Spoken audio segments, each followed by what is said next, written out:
Hey everyone, and welcome to another Sasquatch Theory podcast. On this episode, we have Joe and Pat Parker from Louisiana, and they caught some awesome thermal footage from the land between the lakes in Kentucky. Joe and Pat were out there doing Bigfoot research in the springtime, and they were driving a vehicle. One person was operating the vehicle, and the other person was looking out the window with a thermal device when they caught something that they just could not explain. They managed to capture thermal footage of these cryptid creatures, and they're not sure if it's a Bigfoot or a Dogman. Nevertheless, it's terrifying and unsettling to be staring at these unknown creatures and to know that they're only a short distance away. As they finally realized and came to terms with what they were looking at, they determined it was not a good idea to pursue these creatures and to just view them from a short distance away. I certainly believe what they captured are cryptid creatures that are roaming the forest in the land between the lakes. If you guys enjoy listening to Sasquatch Theory, please like this video and subscribe to the channel. And if you have a Bigfoot encounter that you would like to share with me here on Sasquatch Theory, feel free to get in touch with me sometime. Alright, with all that being said, let's dive into our next Bigfoot report with Pat and Joe Parker here on Sasquatch Theory.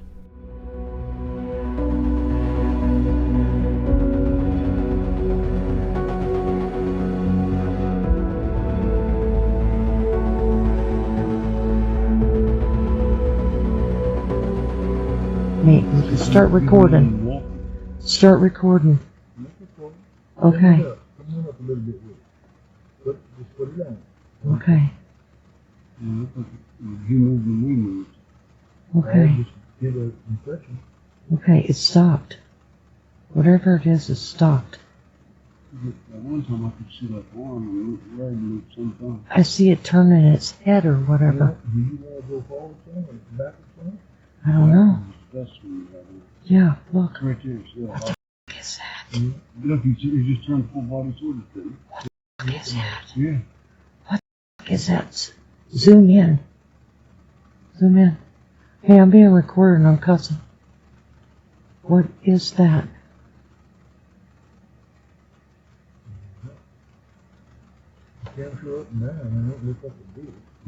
What is that? Okay, back it back out. Back it. Back it back out. Back it out. Back me out, back out. Okay, this thing is watching us. It's looking at me. I got it. Yes, it is. That's it. Pull up a little bit when you can. Pull up with the thing a little bit. Like that? Yeah, a little bit higher. Okay. We must move up to make a difference. Let me move a little and see if you can come up with a better speed.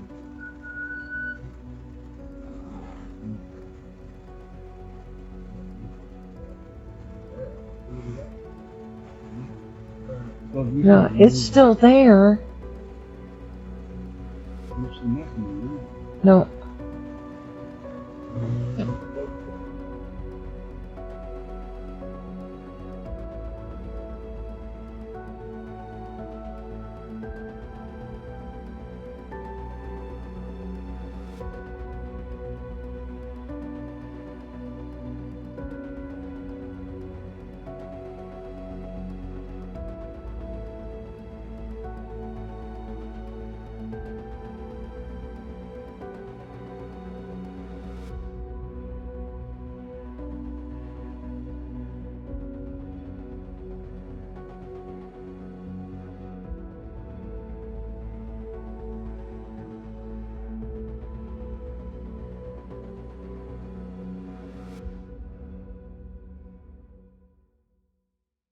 All right, Joe and Pat, welcome to Sasquatch Theory. How are you guys doing today?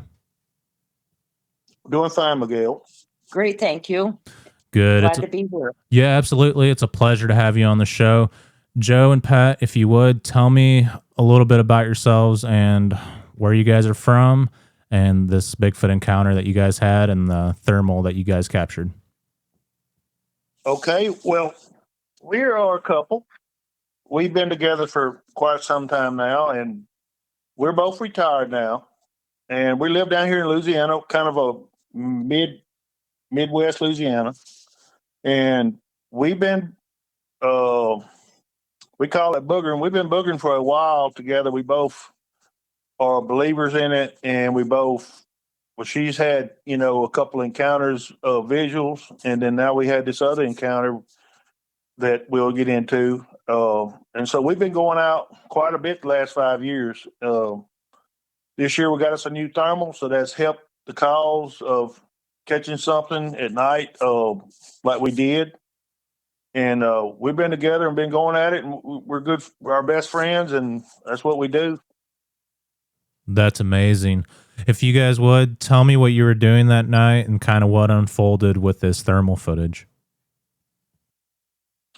Okay, we got there, and we were going out to a meet and greet, but it did not materialize. That the 15th of March was when all the softball size hail was predicted in Missouri, and the high winds was blowing. It predicted up to 100-mile-an-hour winds.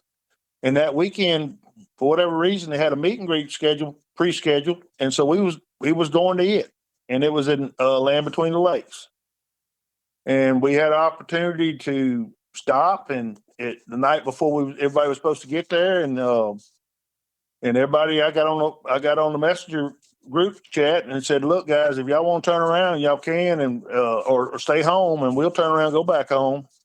They said, "No, we're all going." I said, "This other deal has been canceled," but that's what we was told by one of our members, and so I was going to call it off if they wasn't safe with it, and we all went anyway. We already had a cabin, and we went out Bigfooting. We got there all on a Friday. We finally got all to the cabin by midnight Friday. We had one of our members couldn't get into the cabin. So we had to go down and get them and cut a tree out of the way enough to let them by the end of it, and got back to the cabin. And so we went out and looked around all day Saturday when the weather broke, and we just traveled and looked, and we was in two different vehicles most of the day.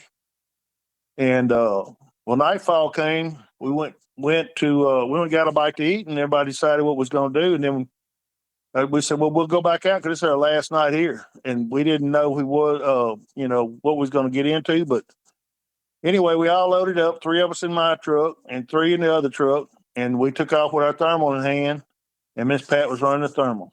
So what happened was we were riding along. One of the members had to stay behind because she wasn't feeling well. So there was a total of six of us, just in two separate vehicles. They were a little bit further back. They had thermals looking around. We were driving on the back roads, and we come around a bend, and I saw a heat signature, a large heat signature. I thought maybe even two. And what I was doing, I was riding behind the driver, which was Joe, and I was thermaling. And the thermal has Wi-Fi capabilities. So they were able to see everything that I was able to see through the lens on the phone, which was mounted up there. So they also seen the signature, and there was movement. I said, "Hey guys, I think I got something here." So I locked in on it. We were probably maybe a quarter mile away, not quite sure. And we drove around, and we stopped right where it was at. And I locked on it, and Joe actually, he's able to do different things from the phone for the camera, like record or do a still shot picture, zoom in and zoom out, that he's able to do from the phone. So what I asked him to do, I said, "Start recording." And I state that on the thermal, on the video itself. And I could see movement. I start describing exactly what I was seeing. And like I said, it was very foggy and we had torrential downpours, a lot of moisture in the air. None of the other thermals were able to penetrate that. Like I said, it was severe storms all weekend long. They were predicting softball size hail. We actually had to park our vehicles like in different locations in barns and awnings and under awnings and different things like that to try and protect them. And there was a storm that did hit a few hours later after we returned back to the cabin. But it was about 30 seconds, I would say maybe 15, 20 seconds. As we were watching this, all this, and it seemed to be standing sideways, like hiding behind a bush. And then all of a sudden it turned around and it basically squared up at us like, here I am. Okay, you see me, here I am. And I think it was testing to see if we could see it. So it stood there. It moved very, very slowly, back and forth, different ways. It even at one point, it put its hand up over its face that we could see through the lens. It moved, just everything. It was standing upright. What I did is I tried to document exactly what I was seeing through the lens, through the camera on the recording. So this way it could be documented. And it moved back. Like I said, it continually moved back and forth. It didn't do anything. It just stood there. And I described it. And after about 10 minutes, Joe shut the camera off and he doesn't know why he even shut it off, stopped the recording. And I go, why'd you stop the recording? Well, it was due to maybe he was saying to downloading. I said, well, start it back up. But in the process, the passenger, which was Bud, got out of the truck and he walked around and he took the camera from me and he was going to walk towards it. And what he could see,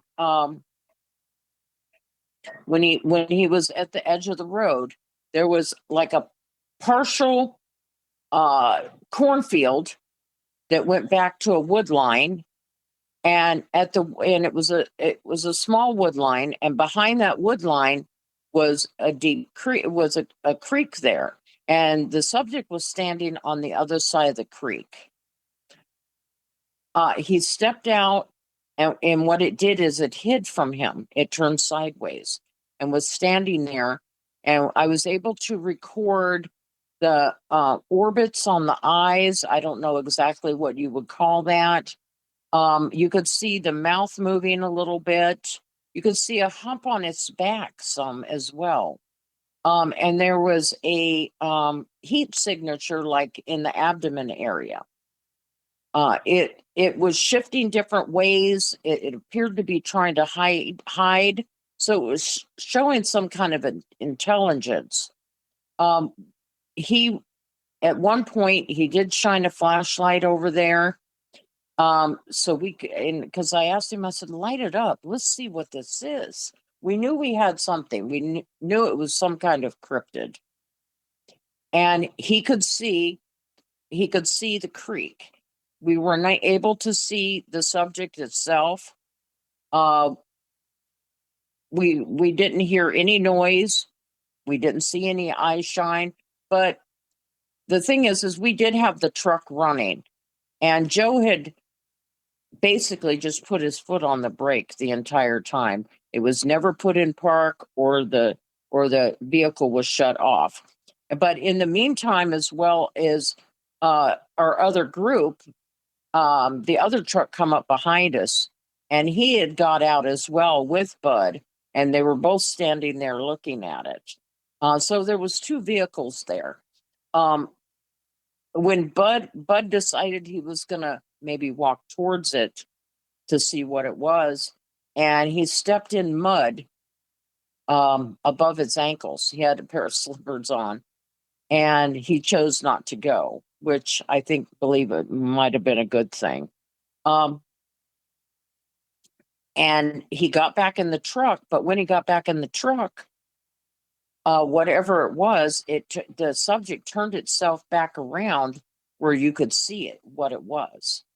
And it just stood there for basically 6 more minutes or more, just standing there looking at us.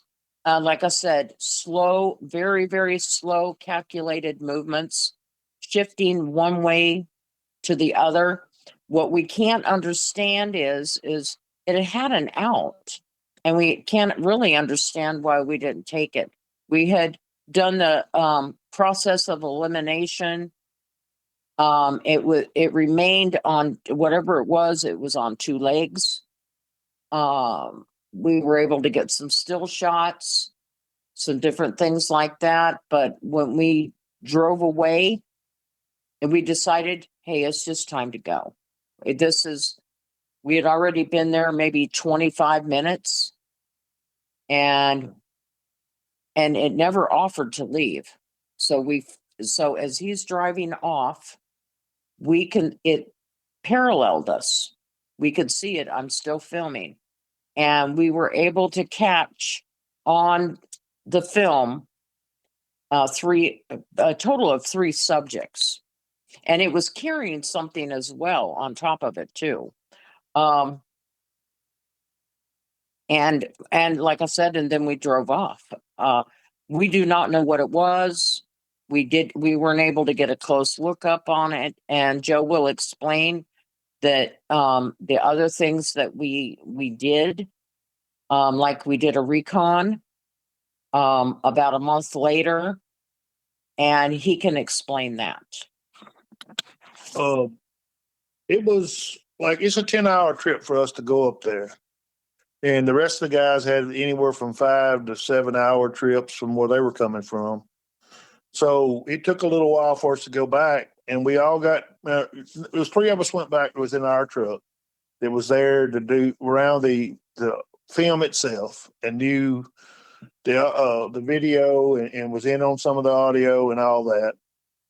And so I was able to go back. We got close as we thought we could to the right spot. We went out, and one of our guys is asked, how far out you think it is? Well, Bud says it's 70 yards, around 70 yards out there. I said, okay. So it has to be, and it came downhill when it was leaving. Now, on the leaving part of it, we still was up in our mind. We wanted to get the thing to move where we could tell more about it. And as soon as I touch off the brake, it squeaks a little. And the truck either had moved a little when I was coming off the brake, but by the time I let off the brake, everything starts moving.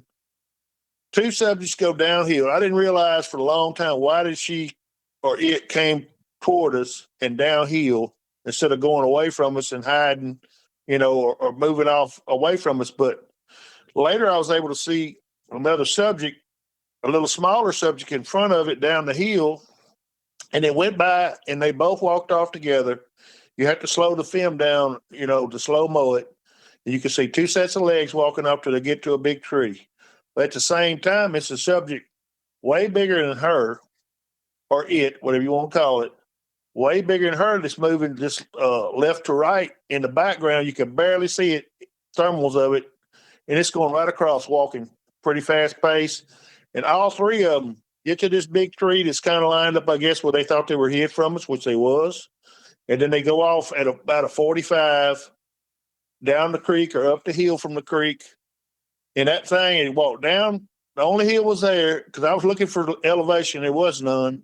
It walked down that creek bank to the creek and picked up the other one, walked off with it. And then they got to that tree. Then they turned, all 3 of them turned. Best we could tell, it was 3 of them. They turned and went up the hill away from us. And these 2 good little signatures, you just see them moving through the leaves. Oh, not leaves, but through the trees. And they moved off. And by that time, we'd moved up a little bit in the truck.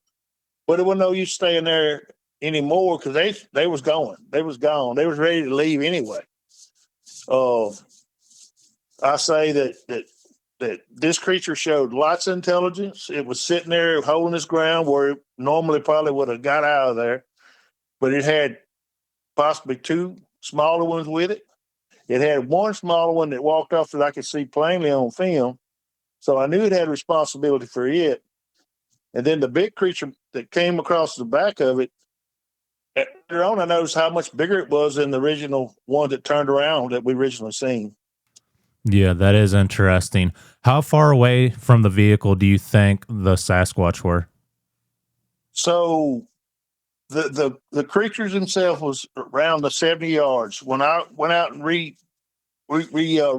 it, where we went back and I walked out for the subject, and two of the subjects was me and a buddy of mine, which is Bud. We're both about 6'2", and we were out there respectively in the 70-yard range, just across the creek where there's the only elevation it was to make sense. It had to be on the other side of the creek and walk downhill toward us at a, not right toward us, but at a little bit of an angle walking away from us, but down the hill into the creek. And that's about 70 yards away, best we could tell. Yeah. Yes, it never showed any aggression, really, other than it standing its ground with us. It did show intelligence by the way it moved. And like I said, I was able to describe what I saw through the lens. And the only way we could see it because we were in between thunderstorms of the severe weather that had been around. And that was the only way we could see it. It was through the lens. It was, yeah, we know that it was tall. We are trying to estimate that it was between 7, maybe 8 foot tall. Maybe and the other one was larger and another one was smaller. We don't know what it was carrying. It was carrying something. And at first appearance, it looked like mammary glands or breasts or whatever. It appeared to have a snout, what I could see. The arms were very long. It appeared to have a set of ears on it. Periodically, I don't know if they were laid back at times and brought forward at times. It was a little bit hard to tell. It did have a hump on its back when it turned sideways that we were able to see, which was rather interesting. It was huge. It was not a man. The weather was too severe for that. It was after 10 o'clock at night. In the middle of LBL, I don't think so. And we just basically, we have caught something. We've had it looked at. We tried to stabilize it. We chose not to. We chose to leave it raw. We chose to leave it raw with the with the audio as well, because we wanted to be able to present this to our peers, so maybe we could learn something from this, and they can make their own decision on what it is. We know it's some kind of cryptid, that it's either a dogman or a dog woman, which some believe, or it's a Sasquatch. But we would like to present this to everyone to see. And we had a hard time trying to get any kind of help or direction on what to do. And I had a couple friends that directed us towards the Dogman project with Jody Cook and Kenny Thibodeau. So we went ahead and we went that way. And they have been very supportive. They posted it on their website that you can see. And we're doing a few interviews just to try and share this with the world. It was on Coast to Coast, I believe, last Thursday. And that's basically what we would like to do. Allow people to make their own decision and make people, and we can learn something from this film, and just make people aware that these things are out there. Absolutely. And it's an amazing capture. You guys should both be proud of yourselves. And I thought the stabilization was really good because I own a thermal device and it's really hard to hold still. And Yes. the creature looks huge. It looks bipedal. It looks upright. I can't say for sure if it's a Dogman or a Sasquatch. My initial impression was Bigfoot, but at the same time, you are at land between the lakes, and that place is known for Dogman. So it could be, and you mentioned it had ears and a snout, so yeah, that's scary to think about. Do you think what it was holding or the smaller heat signature was like a juvenile Dogman or Bigfoot? What are your thoughts on that? Possibly. I'm leaning in that direction myself personally. But what I would like to do is I would like to leave that up to the individual and to decide for themselves what they see. Yeah, absolutely. And The story don't do the film justice. You really got to see, if you could slow it down and show everybody, the key features in it, which is 16 minutes long, a 10 and a 6, but I think it would speak for itself. It would stand for itself. And the first thing that I thought, as well as probably everybody else, besides we got something, is as long as it's not, a human, then we got something very important.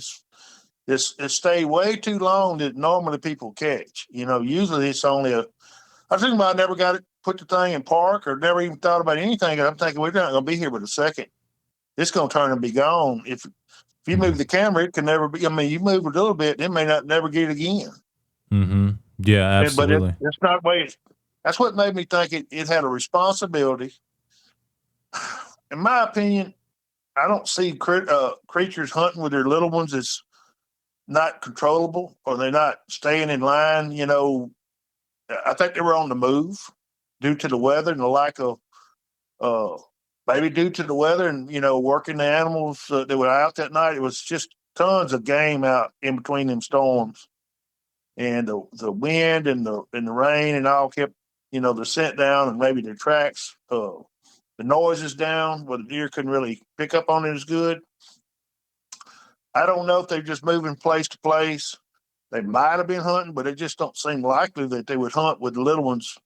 They were kind of like they were stir crazy by then. A couple of them was. They had broken away from the main ones and moved out there a little piece from it, and then it went right down toward it. Not pick it up, but it actually like got it with it, and they both walked off together. Went in behind a tree, then went off up the hill away from us, and then a bigger one, much bigger one, went across behind it. That maybe in the future we'll have something better to get the footage to do something with, maybe down the road, but we've really struggled to get the shake and all that out of it to where you can see any better than what we can. And it's a lot of, if you see it, it's a lot of raw language on it from people who are startled, people are scared to a point. But it's a lot of things going on. People's in denial in the truck too. We all had a bout with all kind of stuff that night. Like Miss Pat said, that we done our best to lose the whole thing and not come out with nothing, but we was able to, thank goodness. And it was just one of these weird catches you go out for, but you're not really expecting it. Yeah, Right. We're still actually processing it. Like if you believe in, I never believed, like example, like in Dogman. I've seen a Sasquatch. Okay, I believe in those, but any other cryptids, no. This one had ears. The way it was built built a lot different than what we have heard about and what we have seen. A lot of us have seen. And if you believe in one cryptid, you need to believe in them all. And it's a good thing that Bud did not approach whatever it was, because it was big. And it, like I said, it did square up. Don't try and be so brave. Show a little bit of respect there. So you can get out of there. It wasn't a good place to take on something in those Your conditions. life ain't worth the verification. Mhm. Right. Not in those ain't. conditions. Yeah, no. absolutely. With 3 creatures there that was known moving, if they would have come at us, even though we was right at the truck, most of us in the truck, we probably wouldn't have got out of there. And Because they'd cover 70 yards so quick, the grown ones would have, they'd been on us before we could get out of there. right. And also why we were able to see it so well. Now, like I said, a lot of humidity was in the air that night. There was a little bit of fog. We're running along a creek, and it was traveling along a creek, and the other thermals were having a hard time trying to penetrate with all the moisture in the air. Our thermal just happened to work that night. And it was a newer thermal, so we were kind of like testing it out. But there was no leaves on the trees yet at that time of year. But when we did go back, we went back exactly 1 month later, and we had to wait to go back. The reason being is there was such severe storms and flooding this spring that we're a 10-hour drive just to Land Between the Lakes, and Bud is over a 6-hour drive too, as well. And with all the storms and everything and the flooding, it was hard to even get to the areas. We went through Mississippi and seen a lot of flooding. I'm sure you had a lot of flooding up your way as well. But the leaves were back on the trees and the bushes, and it was greened out some when we did get there. Yeah, it's kind of hard to film thermal, like with all the foliage on the trees. It's a lot easier in the spring or winter time or even the fall time. Right now, it's hard to penetrate into the woods, but I'm glad that your guys' thermal device worked. You said that this was in March, so there wasn't as much foliage on the trees, Middle of correct? March. Yeah. And that's a late, up at LBL's a late spring place, I guess you'd say. It stays cold up there, seems like longer. Mhm. And the bloom out don't come as early as it does like down here by no means. It's later in the year, but it actually blooms. Yeah, like mid-April. Turkey season comes in later, just like I know you're a turkey hunter. Mhm. It comes in later up there too because of the spring and the all that to do with their gobbling and all that just happens a little later. Yeah, absolutely. Well, I think both of you should be proud of yourselves for capturing this thermal footage. I think it's excellent, and not a lot of people get evidence when it comes to these creatures. So you both did an amazing job, and yeah, I'm very impressed. If there's anything I can do as far as stabilizing the video footage, improving the audio, let me know. But if you also want to keep it raw, I completely understand. It makes sense though. These things were following the creeks, and you often hear that with cryptid creatures that you'll find them by waterways. What do you think they were doing that night? Do you think they were hunting and you guys just happened to cross paths? You know what? Actually, just not quite sure. There was a lot of game out there because it was in between thunderstorms, and we did see a lot of deer out feeding and owls, and we even saw a coyote hunt, and we saw the deer that they were actually hunting through the thermal. Um, you know, it's a little bit hard to say with I don't know. It appeared to be a family unit. I personally feel that they were passing through maybe, or it's hard to say, but they were out and about, put it that way. Mm-hmm. Yeah, absolutely. And it sounds like wildlife was just out in general, like animals were Yeah. moving around that night. And I think that's important for research. When you start to notice a lot of critters just out and about, these things most likely are as well because they're following the food sources, or they just want to move, as well because of the thunderstorms. You said that you were in between storms, so maybe the barometric pressure had something to do with it. Of course, this is all a theory, but they were on their feet that night. And Right. what I did find interesting when I did look back is not that it's anything, but it's something to take note of is the night before there was a full moon and it was a lunar eclipse as well. Oh, wow. Yeah, that is an important piece of information there. And I've Mhm. heard from people that when there's an eclipse or a full moon, these things are moving around like crazy. One of my buddies was at a Sasquatch area where he lives at, and he had some other Bigfoot researchers there. And it was during the eclipse, and they did a Bigfoot call, and one hollered back across the creek. So, I mean, Oh yeah. I think it does have something to do with it. You mentioned there was a lot of like mixed emotions, like you guys were, you know, blown away by what you guys were looking at. Some people were doubting it. What were your feelings in that moment? Like, were you afraid that this thing was going to come at you, or were you more afraid that it was just going to hide behind a tree or just walk off and disappear? Well, me personally, I felt a responsibility um, that I had to contain myself and kind of just trying to keep it together because I was the main line of sight um, for our safety, actually. And because they couldn't see it unless I stayed focused on it. And so I was trying to process it. I'm trying to figure out what it is. This is why you're rambling, you're babbling, you're just trying to make sense of it all. And it was a little bit nerve wracking, is what it was, but you had to hold it together. And I did a lot of processing. I think it hit more when I got back home, where I could see it mainly on my iPad and we could see it on a bigger screen. We prefer to leave it raw um, to show, hey, this is what it is.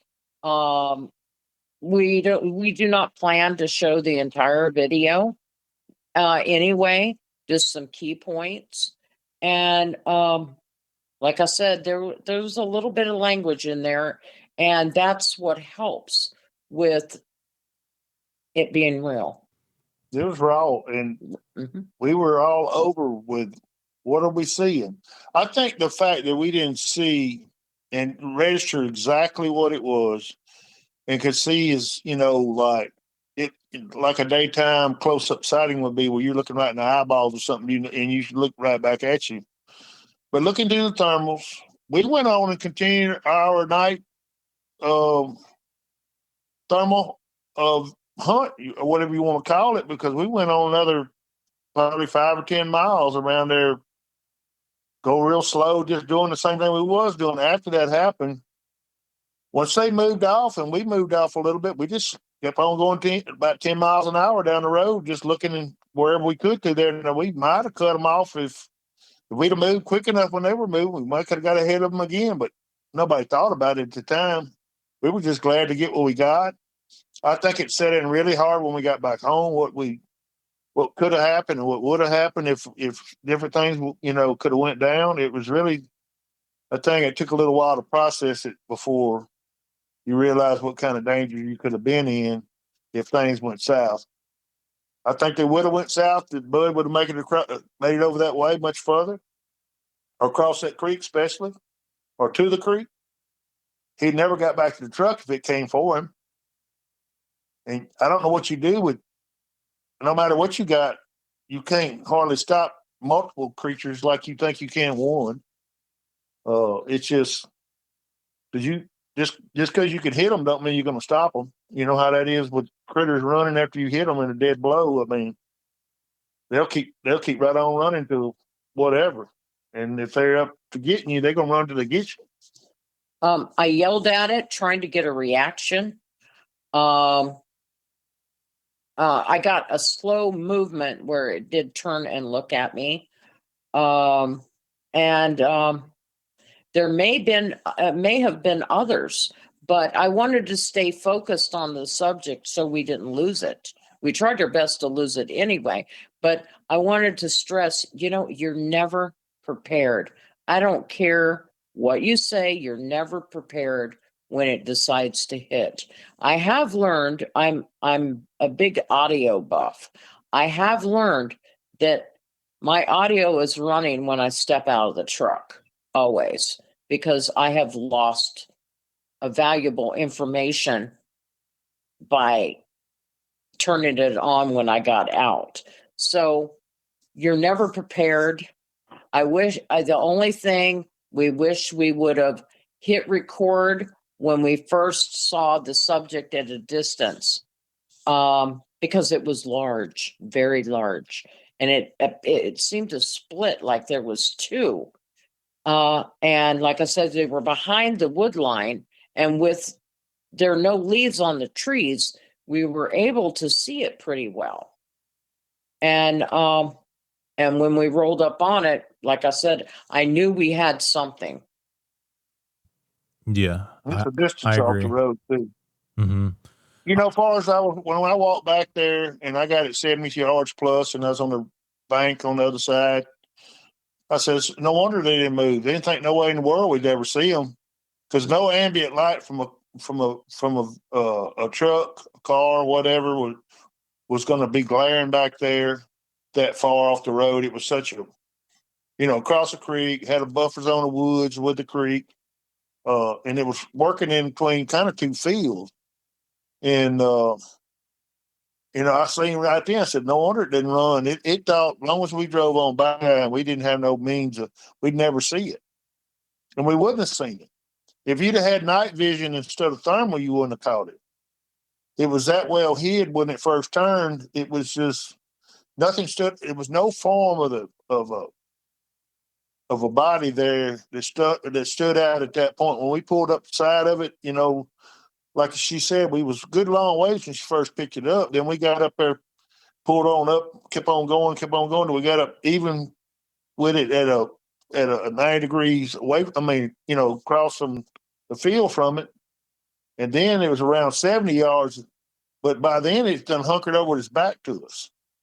And when it stepped out, that's when you got to see the outline of all the head and the arm, and maybe some of the leg and all that, or both legs coming around. And it stepped off down a hill toward us a little bit, get behind some more, it looked like a big limb. And it's just there looking at you behind this limb. And you can see, like the limb come across his collarbone, best I could tell on the video. And then above it, you can see his head real well. And then below that, you can see the chest, lower abdomen, on down to pretty close to like where our thighs of a human being would be. And then the rest of it disappeared, I guess, in behind the foliage or limbs or something. And Appeared to have more hair on it, is what it was. And it was unreal how it could stay hid. To me, it knew if we drove on by, it was hid well enough it could just sit there. But then it got called out because we stopped and waited, was watching and watching and watching. Then it had to make a move to see what we were doing, I guess.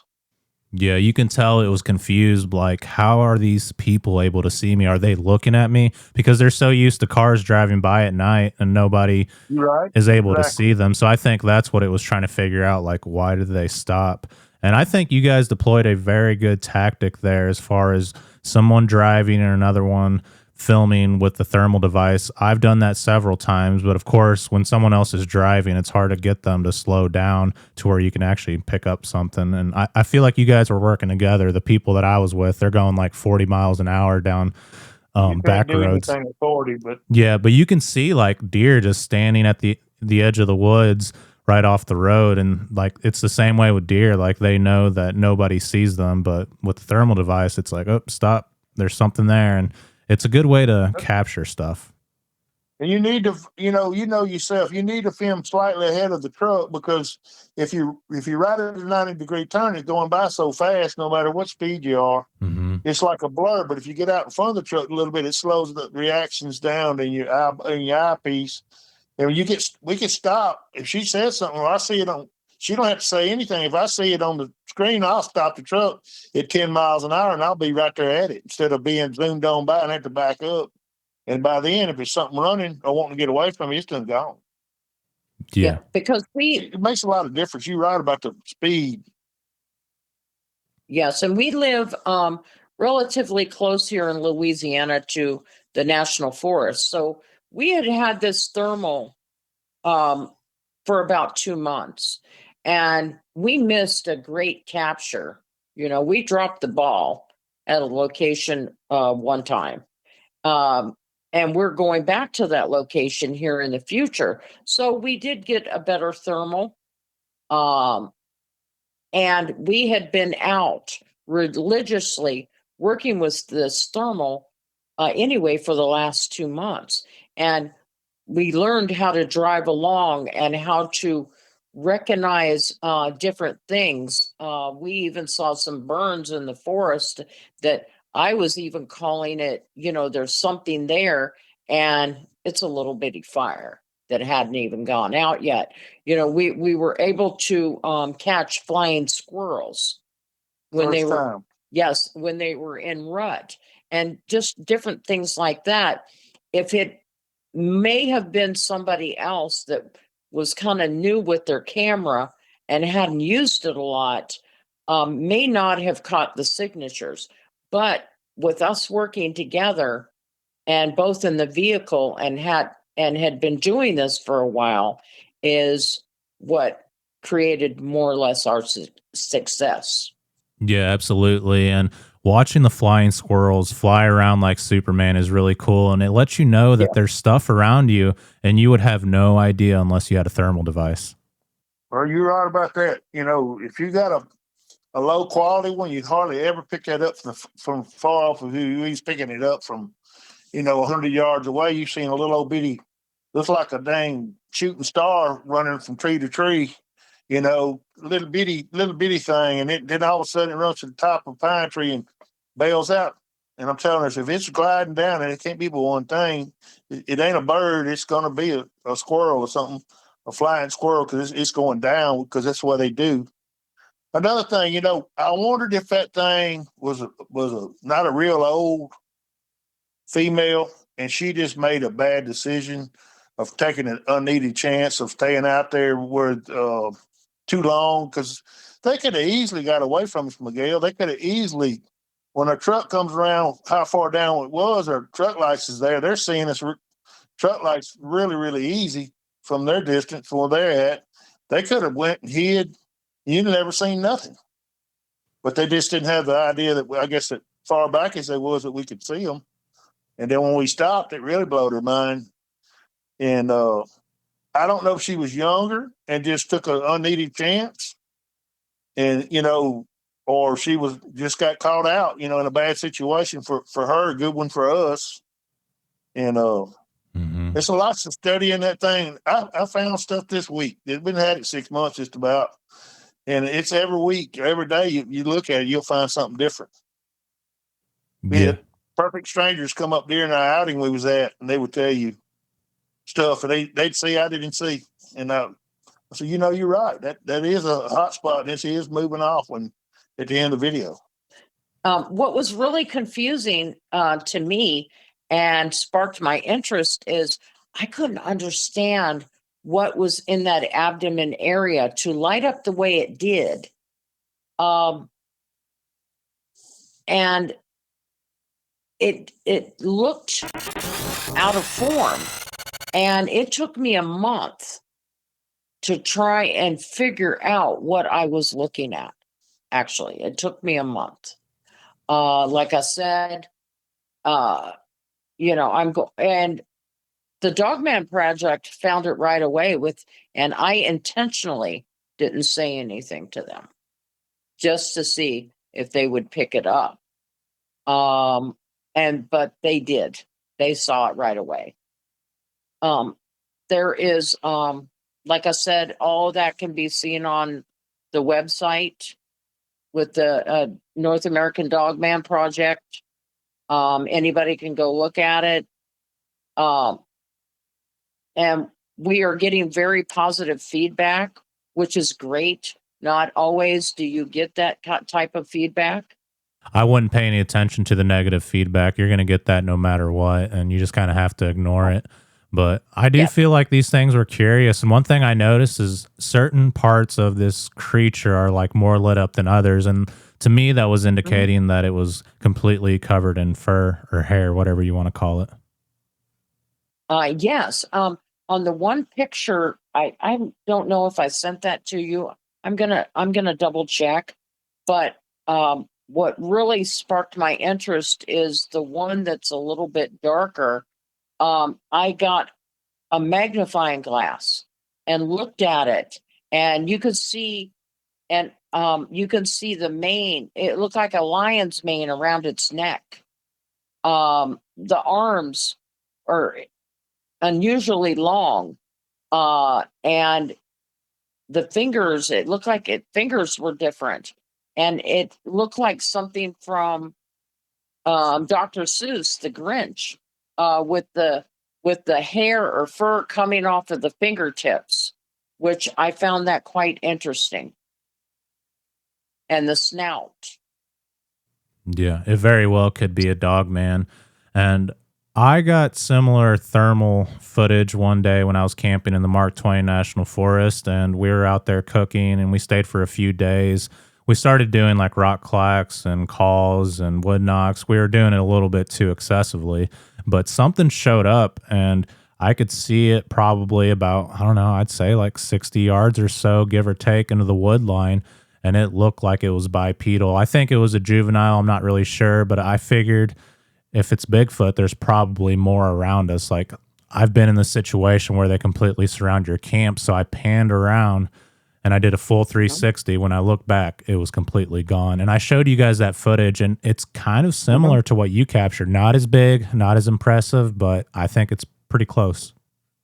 Very, very similar. I was shocked on, like almost like the location it was located. I sent you another picture, and I go, look at this. It was almost identical. Like like where the type of foliage or the type of the wood line that it was standing in. That's what I found very interesting. The comparison. Yeah, and both of our videos were shot near water. This was by the Big Piney River in the Mark Twain Forest. There's a huge power line strip that goes there and a cemetery right down the road. And the footage was shot right off of a Forest Service road. And I mean, there's no houses around. There's no one that builds in that area. It's all government land. You know, the out there that night, because of the weather, the forestry people that was working around us, they had put their vehicles under their sheds and stuff, and so we did the same thing. But it wasn't nobody stirring that night to mount to nothing. You didn't see hardly a vehicle on the trace. You didn't see a vehicle anywhere out there hardly. And I don't know if that had anything to do with it. I noticed they were working into the wind. When we come up on them, they were working back toward the wind, which had been kind of a northwest wind or something that night with that storm the way it was coming through. And they were using that to their favor. Uh, they could have been very well hunting, or they could have been just traveling. We, you know, I wouldn't think well, little bitty ones or small ones or some you'd have to hold if they would. Uh, but I don't know how many totally could have been there in the group either. We just caught three for sure and possibly another one, but it could have been a lot more signatures than that. We just didn't see them. And the main thing is it's regardless on what you see or what we are even saying to take into account. It's all about the big one. It's all about that catch. What can we learn off of this? What can we do and gather as a community instead of being so divided? Is come together and try and find some answers. And it's okay. It's okay to disagree. You don't always have to agree, but let's see if we can't learn from this film because we're all older. A lot of these people that go out and actually do research are older, and we need to pass something on to the next generation. Yeah, absolutely. And I think you guys are doing an amazing job. And the way you guys work together as one just really impressed me, and you guys were able to capture this footage because of it. Why, thank you. Because what are we going to do with it? We're in our 60s. Our kids don't go out. They don't even camp. And to pass this down for some kind of knowledge, scientific or something. I don't know how much the government knows, but I just know how much we know. And what can we learn from this? That's what's most important. Yeah, that's all that matters. Yes. We was at an outing, and we had one lady watch it and came away crying with some closure from what she had seen.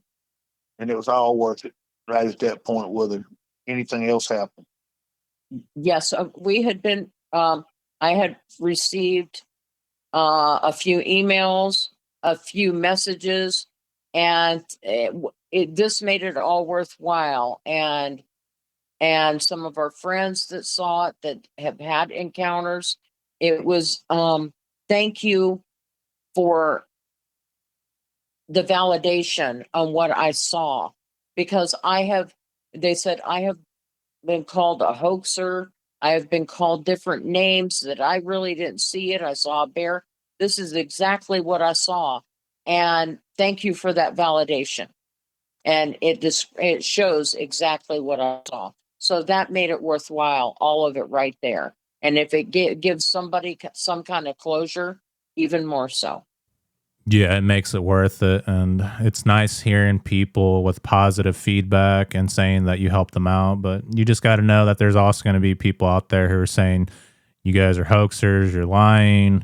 It's just a person out in the woods, nothing else to it. Like, you're going to get the same typical feedback. Every channel is, but you guys know what you encountered that night. You guys know where you were at. You were at Land Between the Lakes. That's had a lot of cryptid activity. A lot of people have experienced things there. And I think that's what it was. There was no human walking around the woods late at night like that. It's just too dangerous. Oh, no way. You know what you don't see? You don't see him got no flashlight strapped around his head. When I'm walking over in the same area a different day with a little bit clearer vision, he's still on thermal, still on the same zoom or not zoomed. And you can see me holding my cell phone in my hand because I'm taking actually the pictures is being taken. It's Wi-Fi back to the camera in the truck, which is not in the truck. She couldn't get in the truck at the time, but she's down low, like taking it out of the truck at the road by the truck. And I'm taking the pictures from out there 70 yards away. And I didn't even think I could even do that. But anyway, you can see my ball cap. You can see the camera in my hand being a black object, the square. You can see all these different things that I wish we could show. And we can show you, Miguel, but we can't show, the public just right now. But we hopefully we'll get that worked out. And it's a lot of things that when we went back and recon this thing that took the guesswork out of it being, this, and this into what a human looked like as well as what this looked like was totally different. And the sizes varies on what I think the size. All I know is the main subject was one size as if it was a female. And I don't know about how big a female would be, but whatever came behind it was huge compared to the middle of the main subject was the one thing it skated across behind it there. You could barely see the outline. It was huge compared to the main subject. The little one, you could tell it obviously was littler. The outline was littler. And when it walked off, it looked to be up the head of it up to its waist, or maybe between his waist and or a human's belly button and maybe his stomach would be. And it walked off together going down a hill in that creek, and then right back up the creek bank, going away from us behind some debris and stuff, so we could barely see it. The other thing cut straight across.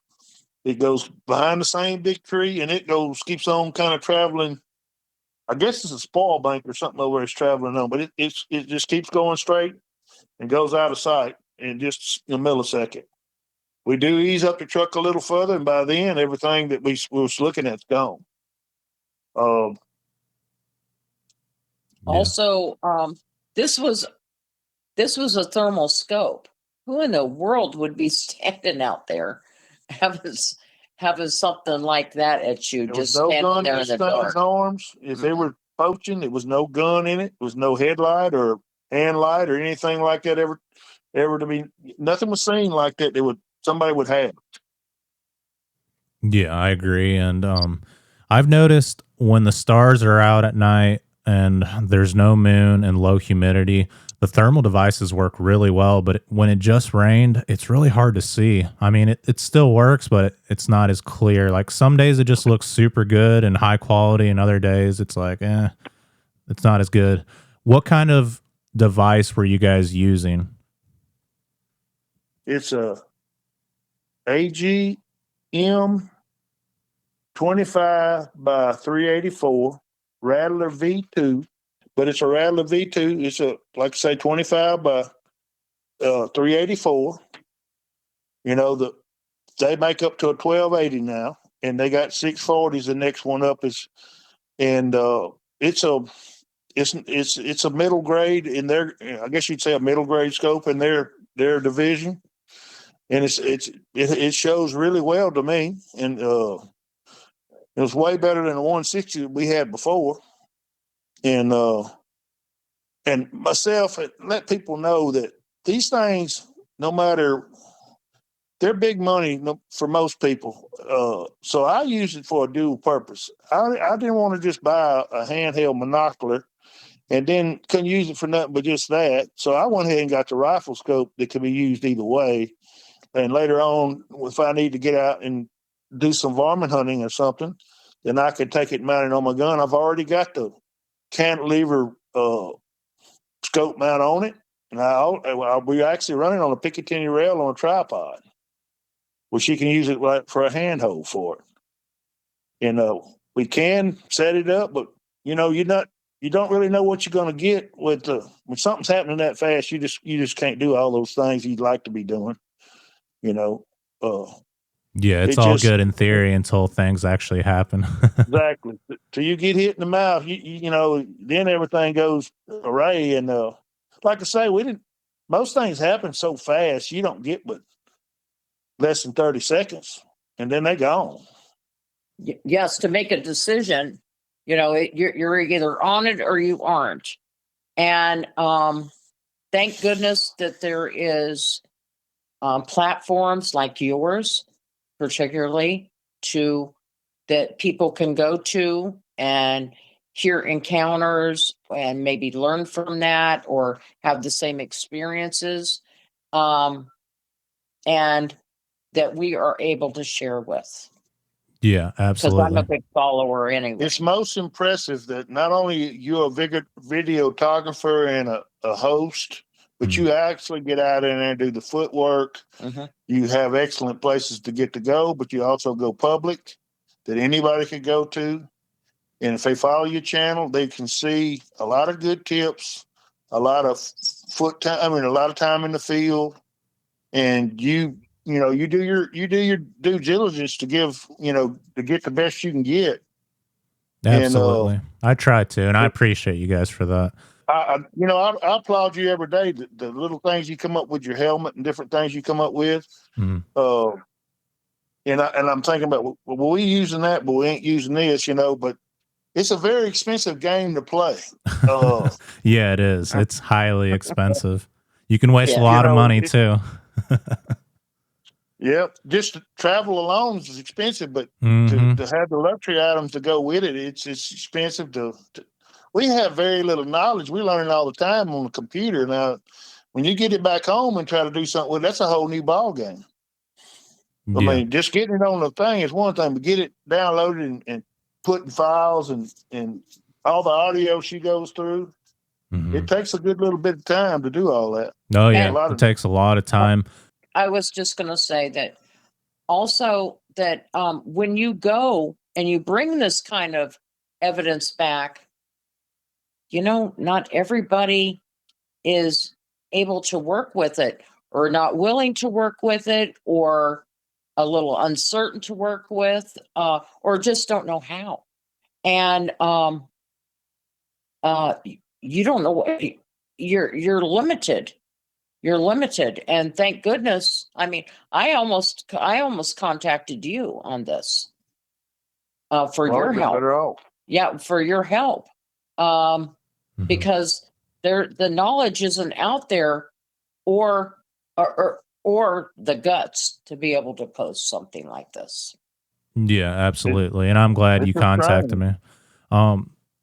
I actually was out there with the researcher. This was a few years back. We got some thermal and some knocks and rock clacks in a structure area that we were researching. We went back 2 weeks after that event, and we were sitting there trying to get the same thing to happen again. And I panned over and I saw one crawling through a conservation field coming right at us. And I thought at first it was a juvenile Sasquatch, but then I realized like this thing looks human. It looked like a naked bald guy crawling on all fours coming right at us. And I was so shocked that I never hit record on the thermal device. It just happened so fast. Like I panned over, there it is. I'm looking at it. My eyes get really wide, and then it notices us like sitting in the pines, and it throws its head up to the left and crawls off the opposite direction. But that freaked me out. Yeah, I think it was a crawler, like they call them rakes. But at first I thought it was like a Sasquatch. But there are other things out there in the woods, and when you have these devices, sometimes you'll be so shocked that you'll forget to hit record. Exactly. We just happen to have that opportunity. It's the best thing in the world if you can get it on, like our audio. She has it on before we leave the truck. If you don't, seems like it's just so many times. As soon as you open the door and step out, right before you can get your stuff together and turn it on, that's when you're going to get something to happen. And that makes me believe there's a lot of things going on while we're pulling through the woods, getting to our stopping point ahead of us that we never catch because they already signaling to the ones in the woods that here we come, we got somebody's coming, intruders on the way or whatever, and you just don't never catch it. Therefore, you have to sneak in there to find a way to put a drop box and then drive back in there a little later and see if they actually ratting you out before you ever get there. Right. And another thing is too, is like I said about being prepared. Also, just like you had said, you were so shocked, the eyes widened. And my understanding from some fellow researchers that have been in the business, basically been doing this for many, many years, said, look, Pat, they can see just as well at night as we can during the day. They saw every move that you were making. I don't know that to be a fact, but what I do know is, like you said, your eyes got wide, different things like that, and they crawled off in the other direction. We forget to hit record. You have the equipment sitting there. Example is what happened to you. I was just basically trying to keep it together. I wasn't so much afraid. I was having a hard time processing what I was looking at. It was trying to remember all the things that you need to do in order when you lock onto a subject like this. Like the only thing I did remember to do in the documenting was to state what I was looking at. Those are the things that are important because it's so easy. Your mind is so blown. It's so easy to forget those things after the fact. So if you run across something, this is something I can pass on. Start stating what you were actually looking at into the camera and get a record of that. Yeah, absolutely.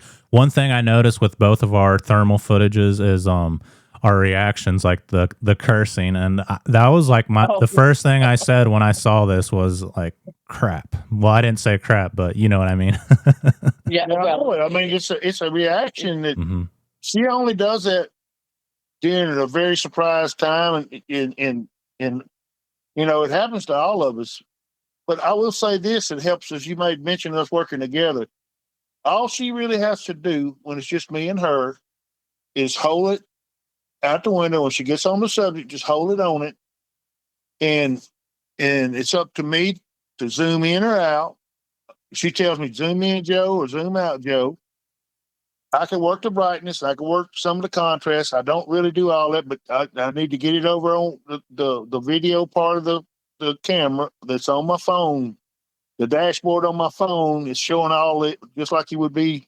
But then you ain't got to worry about your fingers on top and going back and looking, because you're going to get so thumb fuzzled that you're not going to remember where the zoom in, zoom out, or any of that stuff on top of that camera, the way it sets up for most of them, like ours. And yours probably does the same thing. It's them little raised buttons on top. Mm-hmm. And it makes it easier for her just concentrate on one thing and let me record. Let me zoom in or zoom out, whatever. And that really helps. We'd probably been another minute trying to turn it on from the camera.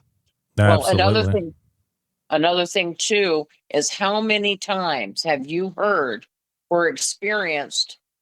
And I even said to Bud when he was outside, he went to look away to talk to the other gentleman that was out there.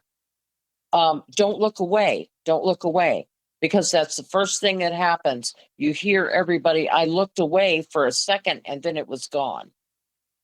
We Yeah. were so lucky with Yeah, that. that's what happened with my thermal footage. I looked away and then it was Right. completely gone. You hear that with people that actually lay eyes on a Bigfoot during the day. They said when they looked away and looked back, the creature was gone. And that's what they're waiting for. They're waiting for you just to look away for a moment so they can make their next move.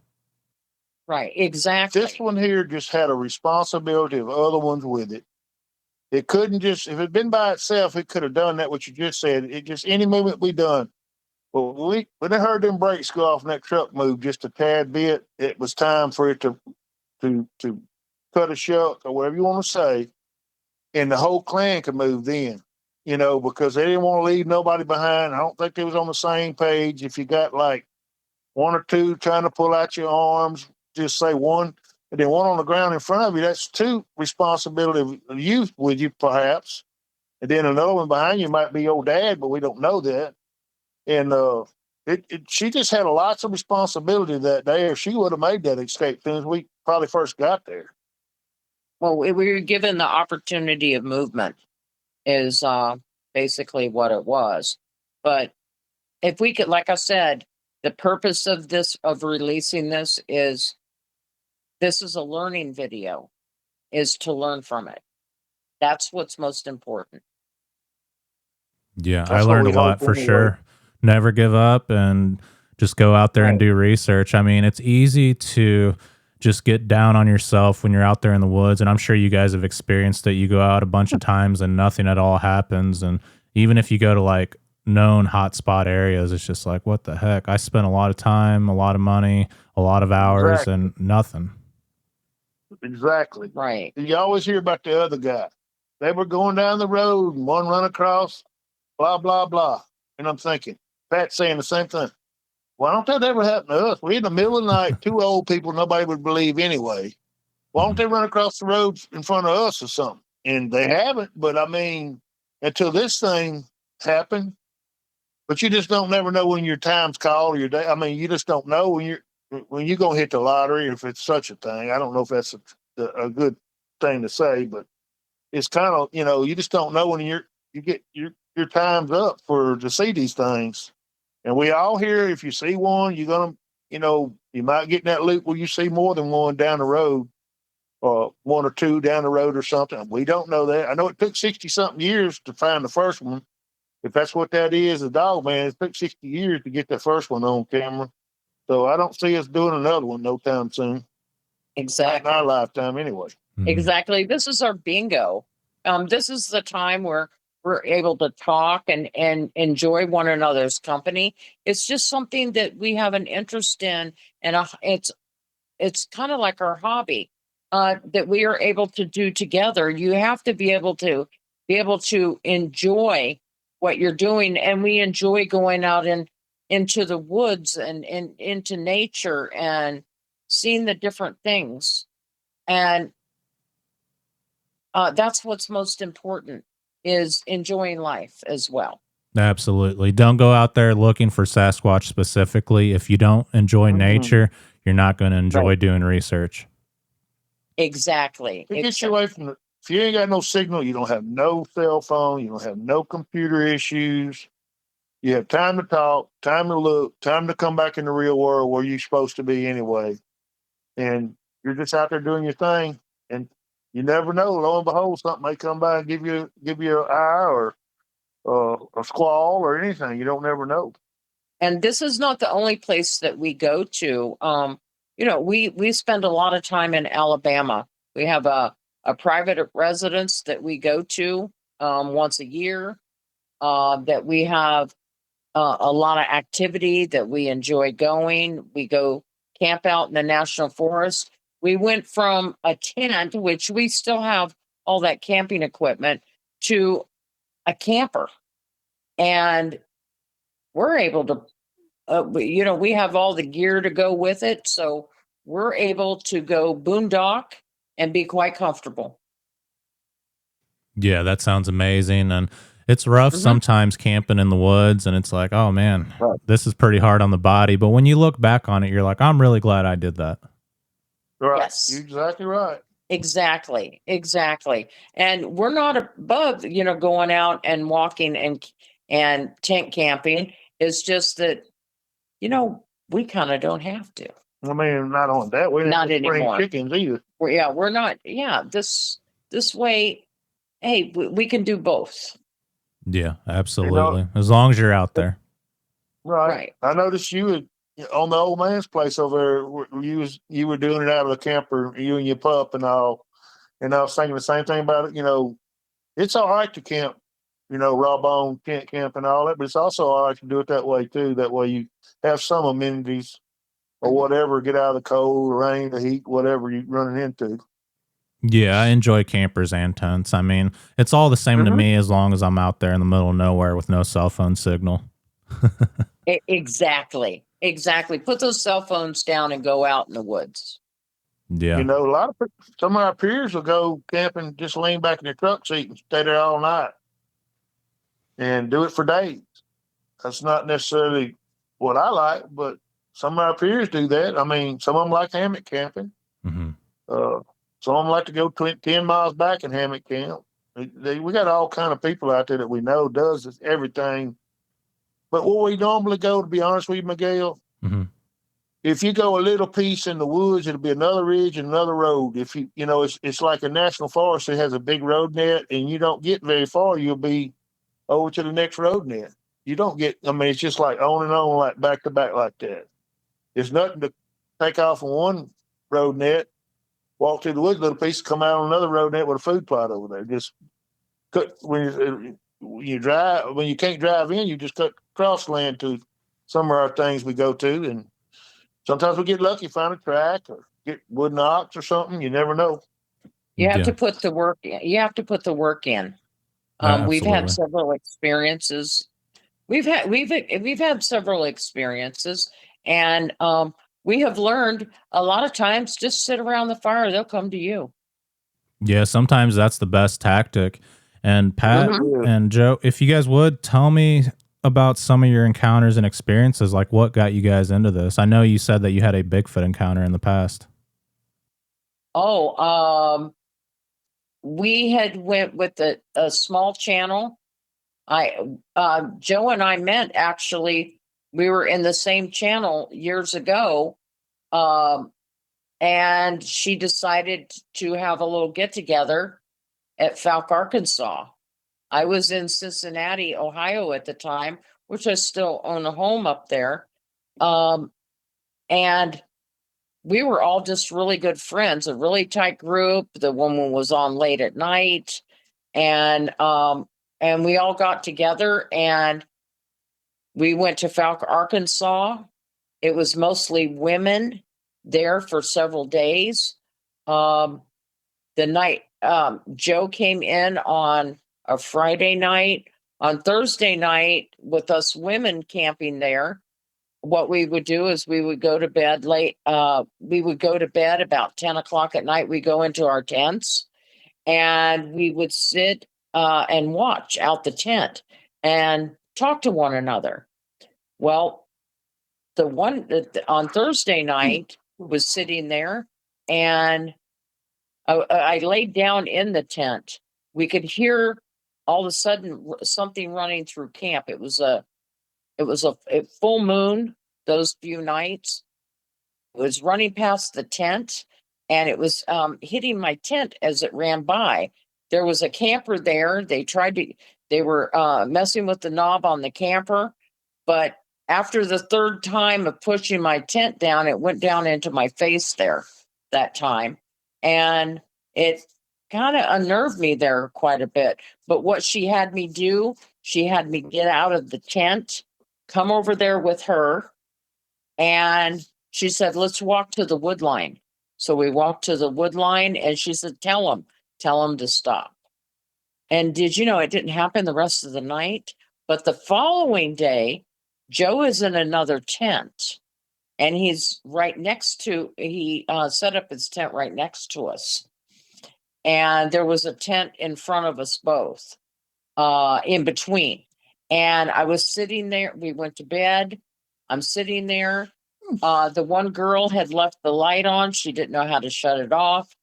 And Joe was already in there asleep. She didn't have a tent, so he shared the tent with her when she had come down, because it was just had him, and he had room for her. And her and I had been up, and we both went to bed. And I'm sitting there looking out my tent window, and I watched one crawl up to where Joe was sleeping. He was playing the sleeping camper, and it watched up and it tried to touch Joe. And I was so excited, I had to say something. I wasn't scared. It crawled up between the two tents. They heard it right next to him, crawling up. And I said, I see you. And it backed up, and it was gone for a few minutes. Then I watched it crawl back up, and I couldn't contain myself. I had to say something again, but I saw the arms hanging down. It appeared to be maybe 6 foot as it was crawling. It was smaller. I believe that it was probably a juvenile. It looked like it. And I did see the hair on the arms hanging down. And when I said something to it again, it backed away and it was gone. I did get, like I said, I saw through the moonlight. It was more of a silhouette. I was able to make out some features, not a lot, but I definitely saw it right there. I was probably, I would say maybe 15, 17 feet away from it. So I got a pretty good look at it. We have camped in the national forest. We have had our camper shook in the middle of the, at night. I hollered at them and they stopped, which was very unusual. I said, I don't know what to do. I'm thinking to myself, and I said, well, I heard them walking up. We were getting ready for bed. Joe was already in bed in the camper. We were in the back of the campground. We were lucky. In this forest, you're lucky to see one car a day. And it was not a person that was out there. I heard it walk past the camper. It was brushing up against the camper. It was heavy, whatever it was, because I had the window open to the kitchen window there, and it walked past it, and it walked over to the door. And then as it was coming back, you could hear the movement. Joe said, get in bed here. And as it was coming back, Joe beat on the wall, and all of a sudden everything started shaking on the camper. I didn't know how to react. I knew what it was. I was afraid that it would climb up on the ladder and get on the roof. And so I hollered in the mom voice. With being a boy mom, I just hollered at him to knock it off and stuff, and it stopped. I don't know if I did it or it just did it on its own, but had that happen, I have a lot of recordings of them coming up to the camper and whistling and rock clacking and some vocalizations. A lot of that relatively close we have had in the past. Yeah, that's amazing. It makes me wonder how many times I've been camping and these creatures approach my tent, and I just had no yeah. idea. Oh, If you don't, they do. if you don't They put out do. that Zoom or something out there where you can hear them, you're just not gonna know really. I don't know how many times you've done it because I know you've been in the woods a good bit. Some of my experiences, like when I'm out deer hunting, doing some different things, I'd hear wood knocks. And one particular time, I didn't really know what wood knocks was, so I'm sure they might have been around a lot longer, back in my younger days, but I didn't know what I was hearing. But I was educated on TV, like most of us that watch some of the shows on TV was talking about wood knocks and all. We went out and I was hunting by myself and got on the ground out of a stand. I went on over a little piece over and made me a little blind and started, hitting horns and hitting the grunt call and kind of working up a little rattling, rattle up a deer kind of scenario. Well, out there in front of me a little ways, I heard a knock, it sounded like. And then about a 45 from that out there, about the same distance, one answered it right back. And I hadn't, that was in morning time, actually. It was about 9 o'clock. So I just said, I don't know for sure, but I think I know what that is. So I just eased up, got all my stuff and put it back in my backpack. And I went on back to the truck. I said, I'll let you have it today. Then I worked 2 days because I worked shift work. And the Friday when I was stepping on the stand to get in the stand, I had a wood knock across the field. And I heard it plain as day. It's a good long ways away, but the wind was blowing out of the south, blowing it back to me. And I was able to hear it. And I said, well, dang, they're watching me close. I can't even get in the stand. And that season, I had a few things and a few coyote or owls that sounded weird. And really, I didn't have nothing for a little while. But going into the turkey season, I had a wood knock or two during pre-scouting before turkey season. Then every now and then, I'd have just one like whistle, like something was slipping up on me when I was just blind calling or something. Not be on a hot bird or anything. Just go out there and find a little spot and like I say, blind up in there and just do a little soft calling.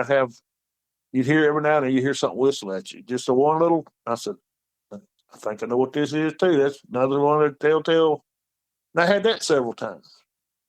And let's see, I try to report that to the Gulf Coast, whatever their thing is. The tree knocks and all. I was trying to report it to the Gulf Coast Bigfoot organization, and I talked to them a little bit on email, and I was not an email literate person at all, and that really didn't go very far. And I don't know if they ever went and looked at it or checked it out or not. But later on, years go by, and that kind of slowed down. I don't know if they were in there because the deer were in there. The acreage was good. I don't know if any of that was part of it, but they were in the wood, kind of in behind the property we have. And there was a creek back there too. So, following the creeks could have been a thing too with it. But that died down, and I haven't had much uh, in a while. Then Miss Pat comes along, and she has something holler at her up there. And I can't leave her nowhere by herself because she's going to get into something. Something's going to get after her or something. But we had different things happen, and we started actually getting out looking. And we run across on the government land, and we went across the government pond that they was having kid rodeos. Once a year they put catfish in the pond and had the kids come without, anybody can fish it and without a license. But it's a fish day and all that, so they bring all the kids out. And then we ran into some boogers down there around that pond, and that was an interesting thing. That was some of the best. Even through everything else, that's I tell her I like that as much as I have anything we've done because we got our first mouth pop that was just very few feet away. Then we were loading up to leave, and while we're leaving in the truck, you hear a couple of pops, sound like it could be the knocks or mouth pops while we're driving off because we left thermal. Every time we get down to that place, before we leave in the evening time, I'd fish right up to dark or a little after. And then we'd have something on our thermal before we left. But then we'd have stuff throughout the night. it was phenomenal for them being in there for the little time they was, and then by the next spring, they went in there and burned the whole area, and the boogers moved.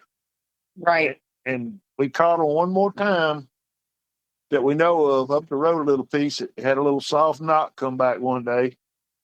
And then they went in there and chopped that out underneath those big trees. They went in there with a chopping machine and chopped all it down to nothing. And we lost that bunch, and we haven't ever been able to find them again. I don't know where they went. I guess following water or ponds or something around there, but we haven't ran across them again. We look around there every now and then, and we need to go back this year. But that's some of our experiences.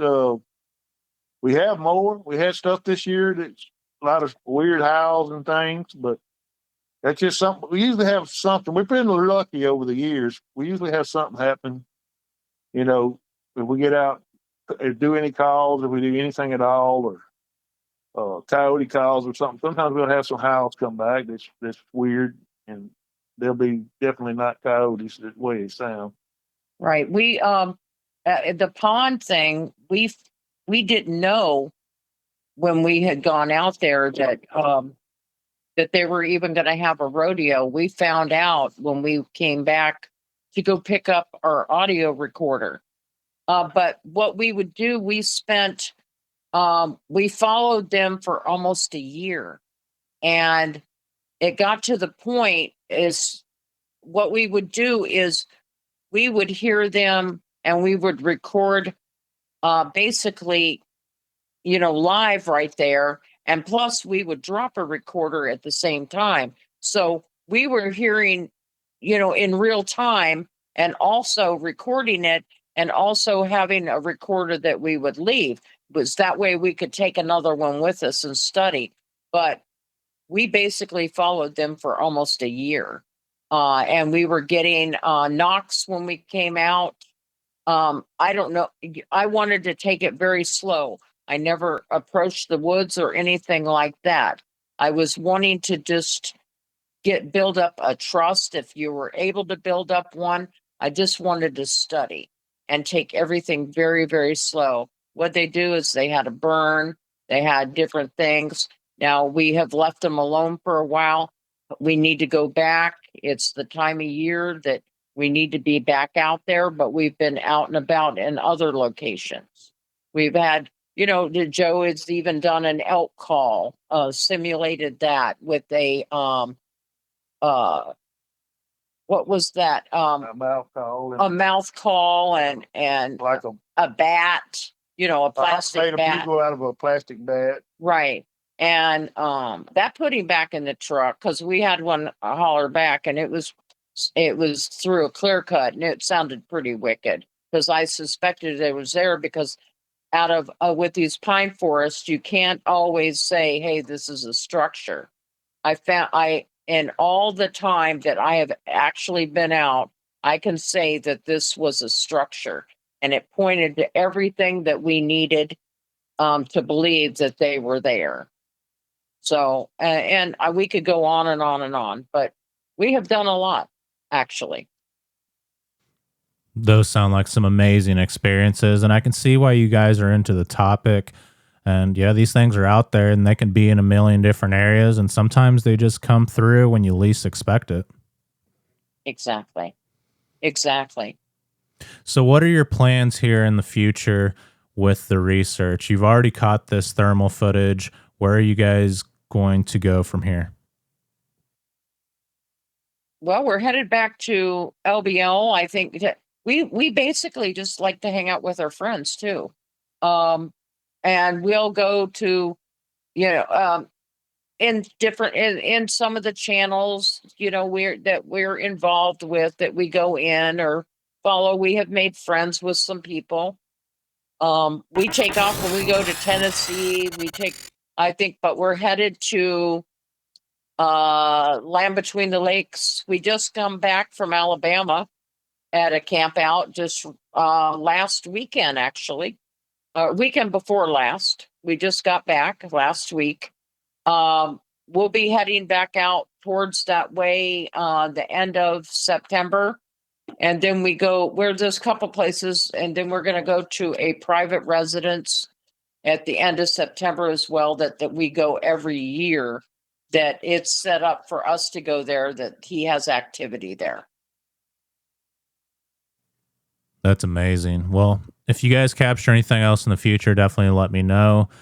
And I thought you guys did an amazing job at relaying your experiences. And yeah, like I said, that thermal footage was incredible, and you guys should be proud of yourselves. Thank you very much, Miguel. Thank you very much Yeah, for no having us problem. on too.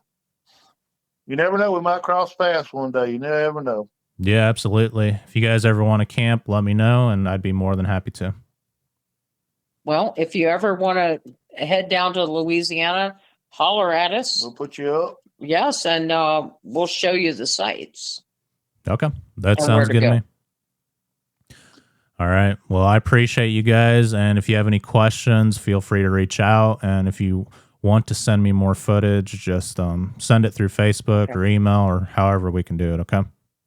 Okay. I'll let me look to see what I sent you. You know, you can what I send you, you can share it or just save it for yourself to kind of go over it. You know, some interest. You know, what I did try and send you. I'm going, okay, we are the real deal, because I'm sure you get every nut job there is to get. Yeah. Along the way, I'm sure you've got several of those. And like I said, we have friends that you have that have been on that have told their experiences on there as well. We know PJ, Oh, yeah. Arkansas. Yeah, I We like know PJ. several of them. Her and her husband Yeah. are really good people. They are very good people. I'm pretty good friends with her. And and Victoria, you know Victoria. Mm-hmm. Yeah, I've been on her show Oh, before.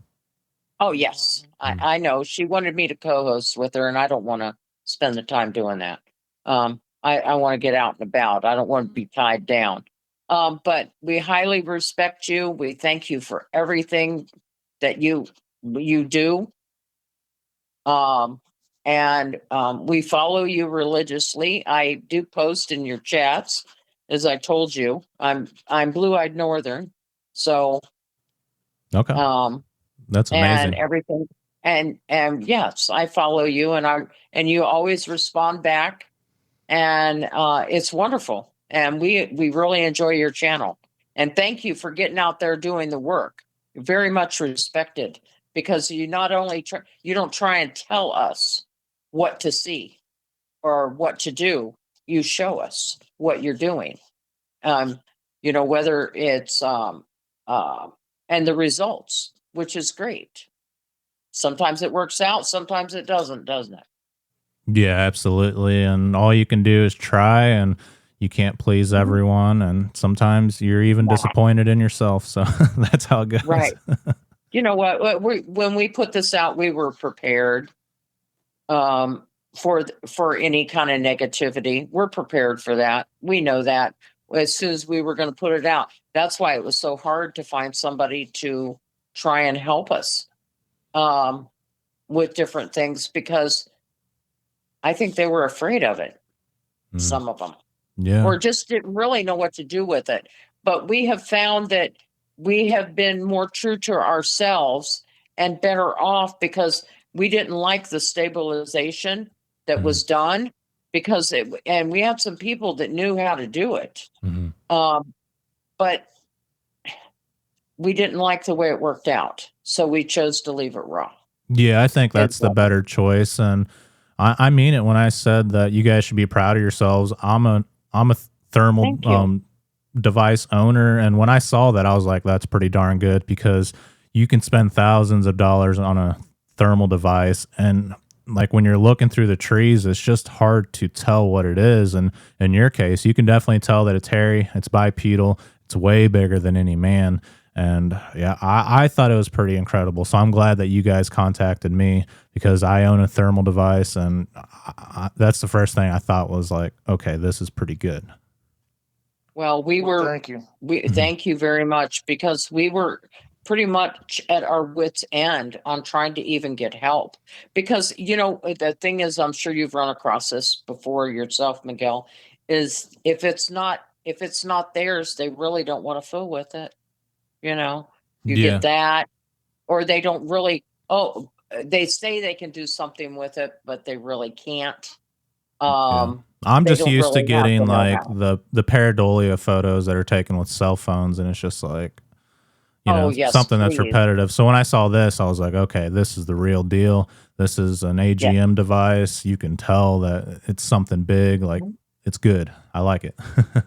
Yeah. Why? Thank you. That means a lot coming from you. And we learn from you actually. So keep doing what you're doing, because we're learning and we're having success on the things that you do. So Yep.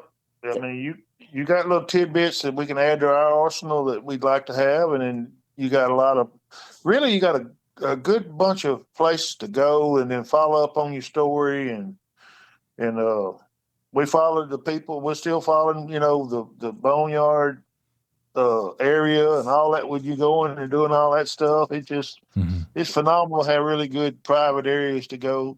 Uh, Yeah. we try to keep up with your shows and first one thing and another with all that. And we thought this fits your criteria, for what you'd like to pass right. on to the folks and all. Plus, you got some very good Dogman like photos that possibly could be one too. So it's Hmm. almost like you took your photo and added to ours or Right. video, and it's like it belongs together. I don't know Yeah. if it makes any sense. It's No, almost like, I thought the same thing as well. I mean, Did it's you? like Yeah. the same scenario basically, and I look up to you guys. I think what you guys captured is way better than anything I've ever gotten. So I'm learning Oh from you no. guys. you got a lot of sightings and stuff though, and Hmm. that really goes a long ways. I mean, it changed your life. I often say, I hope it don't ever change my life, but it does. It will. Oh yeah. I mean, you always, once you see something, you can't unsee it. And, even though something is so, for most of us, it was so crazy to think this possibly could be a thing.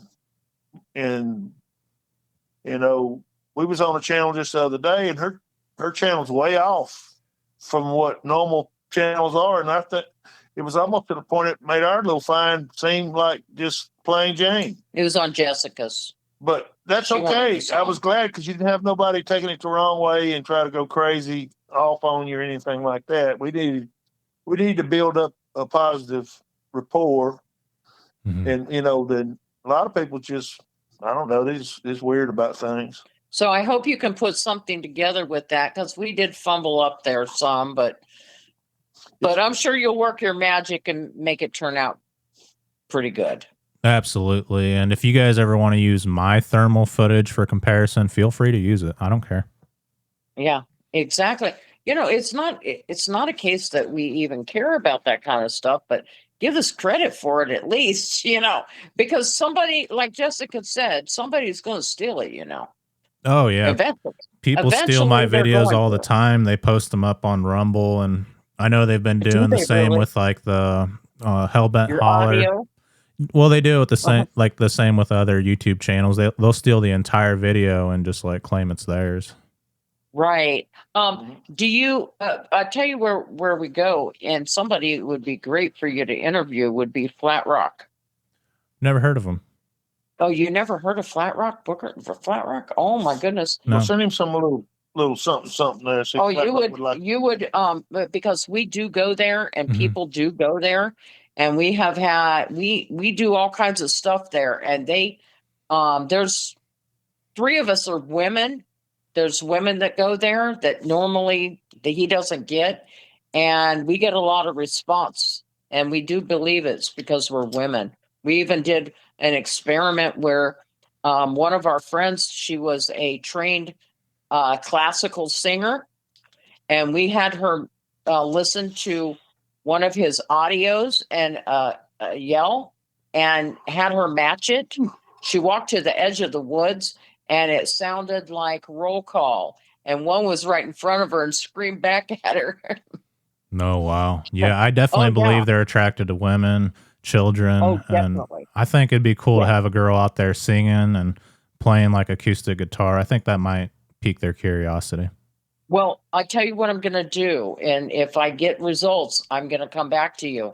I want to, and here's something to look into: is the culning, it's Kulning. It's that Swedish cow calling where it's ancient, is where they call out to the cows to come in from, it can reach like miles to come in to be milked at night and stuff. I think that would be kind of something interesting to use. I'm gonna work on that one. But I think you would be interested in Flat Rock because we go there and they're active there.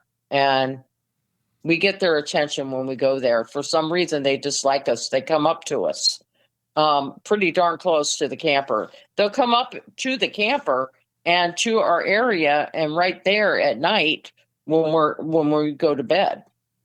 So, I mean, I've recorded them right on top of us.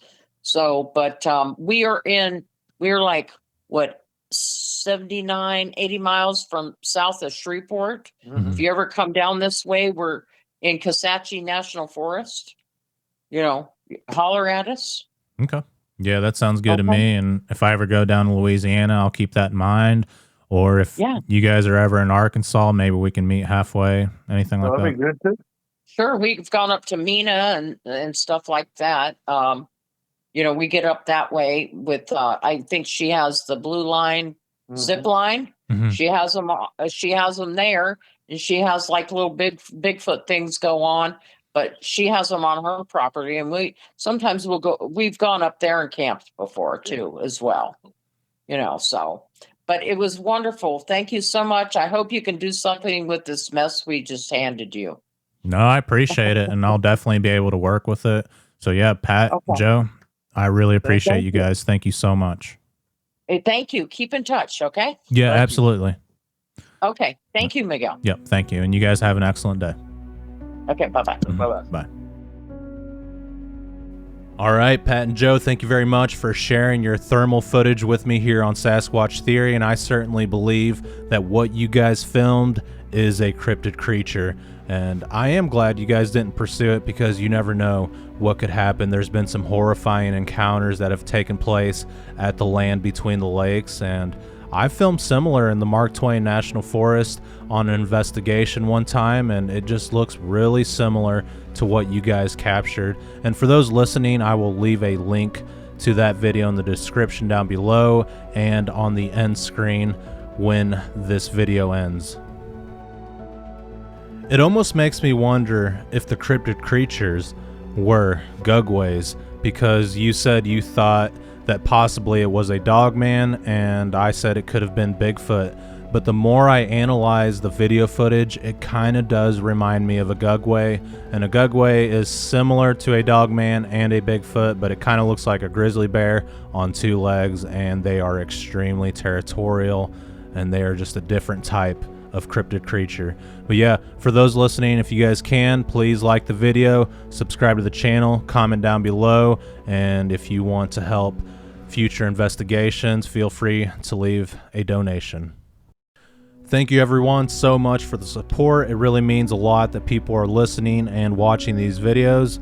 And this thermal footage definitely motivates me to get out in the woods, and it reminds me that it is possible to get these things on film and you can catch them off guard. But yeah, with all that being said, thank you everyone for listening, and until the next one, be safe out in the forest.